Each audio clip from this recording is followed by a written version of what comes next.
నమస్కారం. ఆంధ్రప్రభ భక్తి ప్రేక్షకులకు స్వాగతం. నేను లక్ష్మి.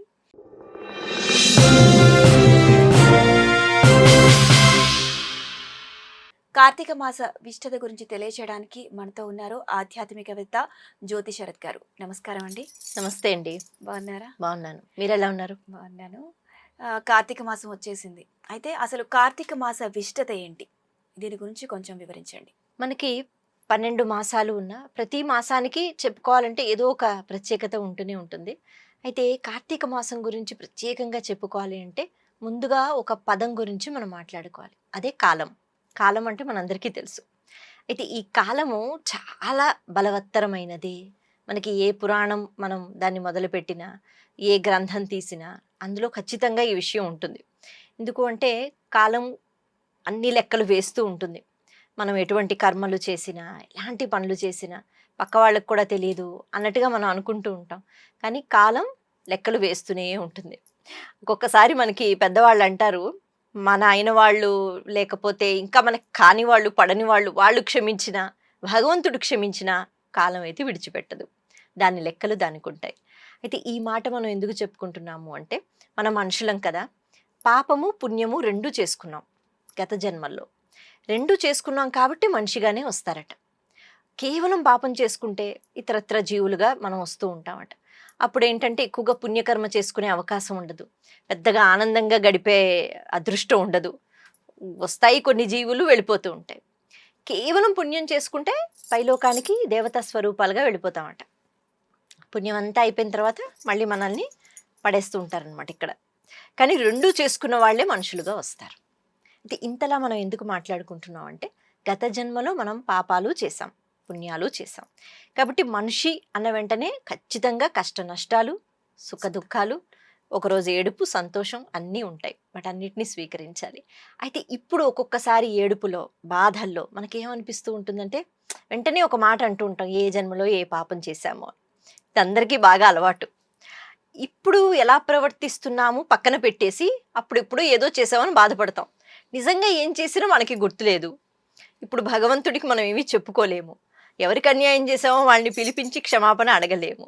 కాబట్టి కాలం ఒకటి లెక్కలు వేస్తోంది అన్న విషయాన్ని జాగ్రత్తగా గుర్తుపెట్టుకుంటే, ఉపాసన పెంచుకుంటూ, ఇప్పుడు మనకి తెలుసు కాబట్టి, ఇప్పుడు నేనంటే ఏంటో తెలుసు కాబట్టి ఇప్పటికైనా మంచి కర్మలు చెయ్యాలి అనే భావన రావాలి.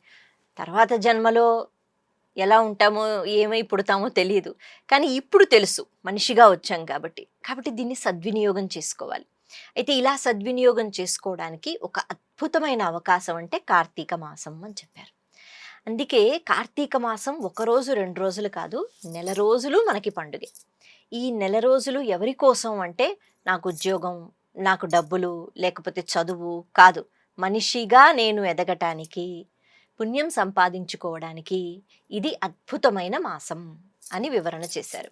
అందుకే కార్తీక మాసం, కార్తీక వ్రతం, పూజలు ఇది ఖచ్చితంగా మన ఉన్నతి కోసం. అంటే ఎవరికి వారం, నేను మనిషిగా, నా చుట్టూ ఎంతమంది ఉన్నా వాళ్ళందరూ కూడా నా దుఃఖాలని తీసుకోలేరు, వాళ్ళు పంచుకుంటారు, అది వేస్ట్.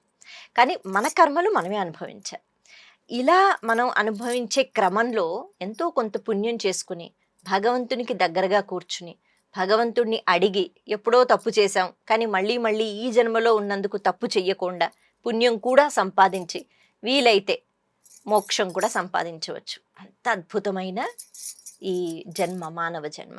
కాబట్టి కార్తీక మాసం అందిస్తోంది. అయితే దీనికి కార్తీక మాసానికి ఏమిటి సంబంధం అని ఒక ప్రశ్న కూడా వస్తుంది. మనము మనుషులం చాలా విచిత్రంగా ఉంటామట. ఎందుకంటే ఎన్నో జీవరాశులు, 84 లక్షల జీవులు అంటారు. అందరికీ మనకి పెద్ద పరిచయం ఉండదు, కానీ కొన్ని జీవులు మన చుట్టూ తిరుగుతూ ఉంటాయి. మనుషులో మాత్రమే ప్రతి జీవికి ఒక ఉపాధి ఉంటుంది కదా, ఒక శక్తి ఉంటుంది, ఒక లక్షణం ఉంటుంది. ఆ లక్షణాన్ని మనం, అంటే కేవలం మనుషులమే దాన్ని ఉపయోగించుకుంటూ ఉంటామట. ఇతరత్ర జీవులకి మనుషుల సహాయం అవసరం లేదు, ఏ రకంగానూ మనల్ని అవి సహాయం కోరవు. కానీ మనం మాత్రం వాళ్ళపై ఆధారపడి ఉంటాం. తినే విషయంలో, అలాగే మనం వాడే వస్తువుల విషయంలో, ప్రకృతిలో ప్రతి పదార్థాన్ని మనమే పూర్తిగా స్వీకరిస్తూ ఉంటాం. కానీ జీవ జంతువులు, వాటికి ఏవి అవసరం వాటి మీదే దృష్టి, మన దృష్టి అందరి మీద ఉంటుంది.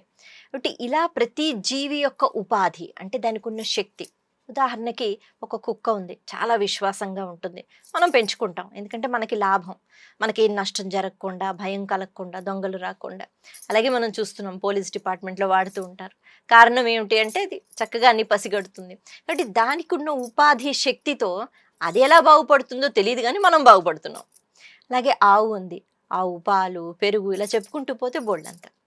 అలాగే కొన్ని జీవుల చర్మాన్ని మనం ఉపయోగిస్తూ ఉంటాం రకరకాలుగా ఇలా చెప్పుకుంటూ పోతే. అలాగే వృక్షాలు ఉన్నాయి, అవి కూడా జీవిస్తూ ఉంటాయి, వాటిని మనం బాగా ఉపయోగిస్తున్నాం. తిరిగి ఏమి ఇస్తున్నాం అంటే కావాలి కాబట్టి ఆ మాత్రంగా నీరు వేస్తున్నాం.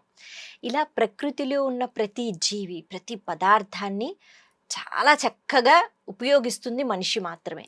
తిరిగి ఏమి ఇస్తున్నాము? ఏమీ ఇవ్వట్లేదు. మనం అనుకుంటాం ఇస్తున్నాం అని, కాదు, మనకు ఉపయోగం కాబట్టి ఇస్తున్నాం. కనీసం కృతజ్ఞత భావనతో ఉండాలి, అది మన ప్రధాన కర్తవ్యం, ఎందుకంటే మనం ఉపయోగించుకుంటున్నాం కాబట్టి. అయితే వాటి దగ్గరికి వెళ్ళి, కుక్క దగ్గరికి వెళ్ళి థ్యాంక్ యూ సో మచ్ అంటే దానికి అర్థమవుతుందా? అర్థం కాదు.